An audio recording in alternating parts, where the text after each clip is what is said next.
El libro de Enoc y la llave de Sem. La lluvia caía en cortinas plateadas sobre el casco antiguo de Praga, donde las calles adoquinadas brillaban como espejos rotos. Elías Varga, un anticuario de ojos grises y manos que temblaban al tocar objetos sagrados, cerró la puerta de su tienda con un suspiro. Entre los volúmenes polvorientos y los amuletos de plata oxidada, esa mañana le había llamado la atención un paquete envuelto en seda carmesí. No había ningún remitente, solo un sello de cera con el símbolo de la Ein Sof, el infinito sin forma. Dentro había un manuscrito sobre pergamino de piel de cabra, escrito con tinta ferrogálica que todavía olía a mirra y ceniza. Las letras danzaban en hebreo arcaico, entrelazadas con símbolos que solo aquellos iniciados en la Cabalá de Luria podían descifrar.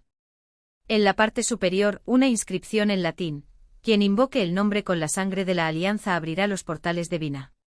Elías conocía las leyendas. Sabía que el patriarca Enoc, antes de ser llevado al cielo, había dejado un ritual capaz de torcer las leyes de la creación, un camino para atraer la riqueza divina no a través de la codicia, sino a través del alineamiento con la Sefirot, los canales de energía cósmica. Sin embargo, el conocimiento era peligroso. Los rabinos de Safd habían enterrado estos secretos después de que un comerciante veneciano, al realizar el ritual incorrectamente, viera su oro convertirse en serpientes y su fortuna en cenizas en una sola noche. Pero Elías no era tonto. Durante años había coleccionado fragmentos de textos esotéricos, el Zohar comentado por Isaac Luria, los diarios alquímicos de Paracelso, incluso una página arrancada del libro de Raziel, robada de un monasterio en Transilvania. Sabía que el ritual requería 3 cosas: el nombre inefable de 72 letras, un objeto consagrado al ángel Metatrón y el sacrificio de algo que no era sangre sino que llevaba la esencia de la vida. Esa noche, a la luz parpadeante de una vela de cera de abejas, Elías desdobló el pergamino sobre una mesa de roble tallada con el árbol de la vida. Las instrucciones eran claras. 1. La invocación del Chemanporas, las 72 combinaciones de nombres divinos, pronunciadas en orden inverso, mientras el sigilo de Keter, la corona suprema, se traza en el aire. 2. La ofrenda al guardián, un anillo de plata pura, grabado con el sello de Metatrón, debía ser sumergido en vino consagrado y colocado sobre un espejo de obsidiana. 3. El sacrificio del aliento, no sangre, sino ruach, el aliento vital. El practicante debe contener la respiración hasta que lleguen las visiones, mientras susurra: abro los portales de Gesed para que la abundancia de Ein Sof descienda como lluvia sobre la tierra árida. Elías vaciló.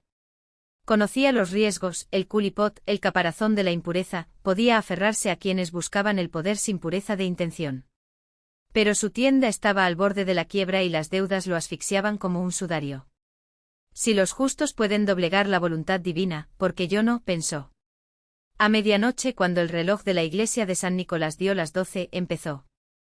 Las palabras salieron de sus labios como humo, retorciéndose en el aire mientras sus dedos trazaban símbolos invisibles. El anillo de Metatrón, heredado de su abuelo cabalista, brilló por un instante cuando tocó el vino. Luego llenó sus pulmones y contuvo el aire. Los primeros segundos fueron de silencio. Luego un zumbido como el de 1000 abejas dentro de tu cráneo. Las velas se apagaron solas, pero la habitación no quedó a oscuras. Una luz dorada, casi líquida, comenzó a filtrarse de las paredes. Sombras alargadas como figuras con alas de murciélago, se deslizaban por el techo pero no lo tocaban. Entonces vio un árbol de luz, cuyas ramas eran monedas de oro que caían como hojas de otoño. Un río de mercurio fluía a sus pies, y en él se reflejaba su propio rostro, pero más joven, vestido con ropas de príncipe renacentista. Una voz, ni masculina ni femenina, susurró: pediste la llave, pero no la puerta. La riqueza que buscas ya es tuya, pero es más allá del velo que tus ojos insisten en no ver. Y Laiche abrió los ojos, jadeando. El ritual había terminado. El anillo estaba frío, el vino se evaporó. Nada había cambiado, excepto por un detalle. Sobre la mesa donde antes había estado el pergamino, había ahora una llave de hierro oxidado, en forma de serpiente enrollada alrededor de un cetro. Y debajo una nota en hebreo: debajo de la antigua sinagoga, donde la piedra llora.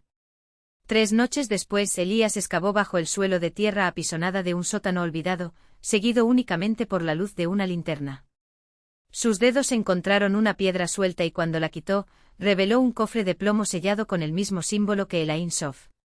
En el interior no había oro ni joyas, solo un contrato, escrito en arameo, firmado por un tal Jacob Ben Simon, fechado en 1648.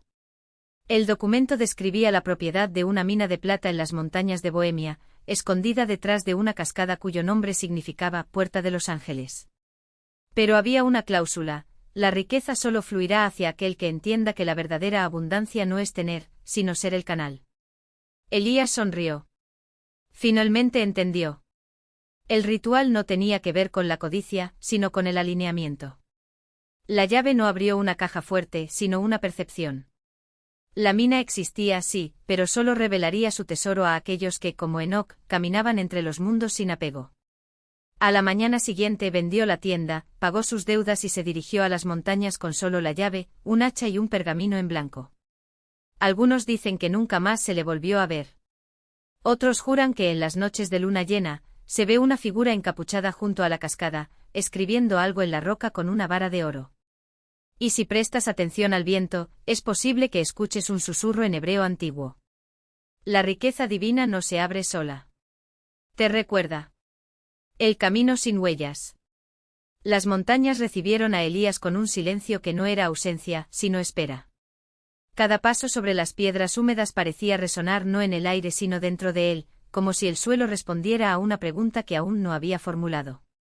La llave que ahora colgaba de un cordón de cuero sobre su pecho se calentaba al tacto, no por el metal, sino por el recuerdo que llevaba, el de Enoc, el hombre que había trascendido la necesidad de poseer porque ya era parte de lo que buscaba.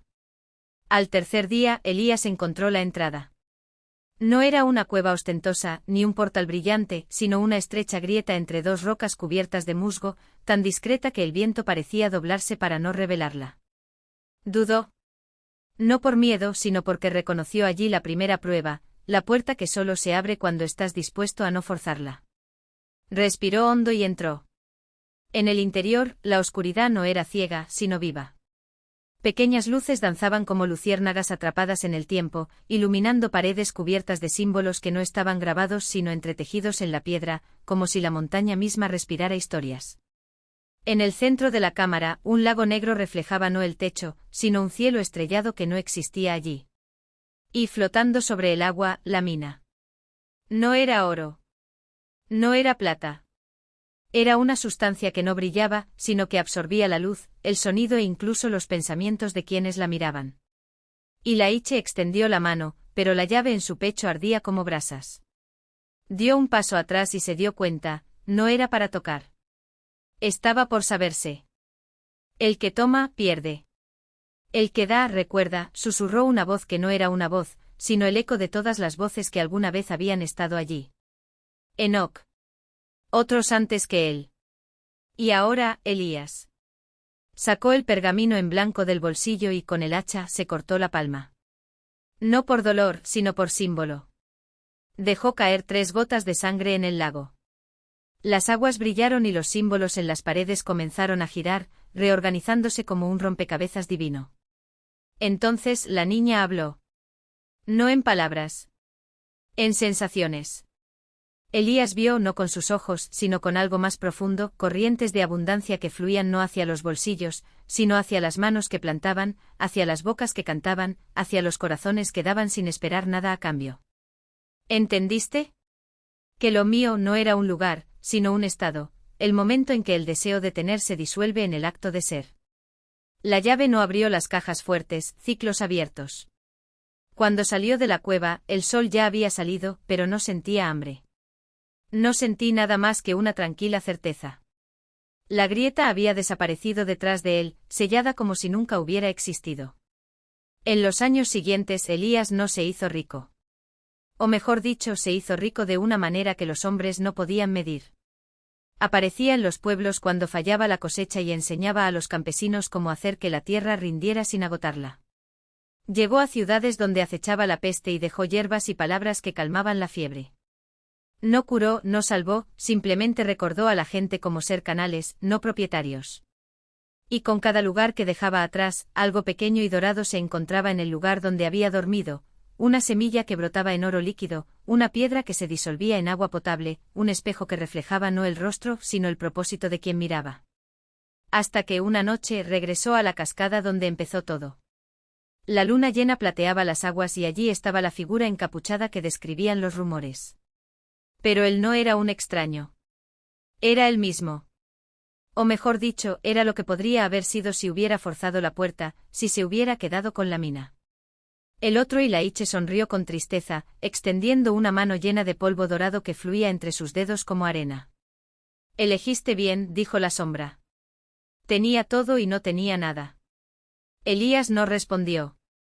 Sabía que aquellas palabras no eran para él, sino para el viento, para el agua, para el recuerdo de la montaña. La figura se disolvió como humo y en el lugar donde había estado, solo quedó la vara de oro, no como herramienta, sino como testigo. Lo tomó y por primera vez escribió en la roca no un símbolo, sino una pregunta. ¿Quién se acuerda de mí cuando lo olvido? El viento se llevó la respuesta antes de que las letras se secaran. Y Elías, finalmente libre incluso de su propio nombre, continuó su camino. No para encontrar, sino para ser encontrado por las manos que necesitaron, por los corazones que olvidaron, por la tierra que siempre supo que la verdadera mina era el vacío que todo lo contiene.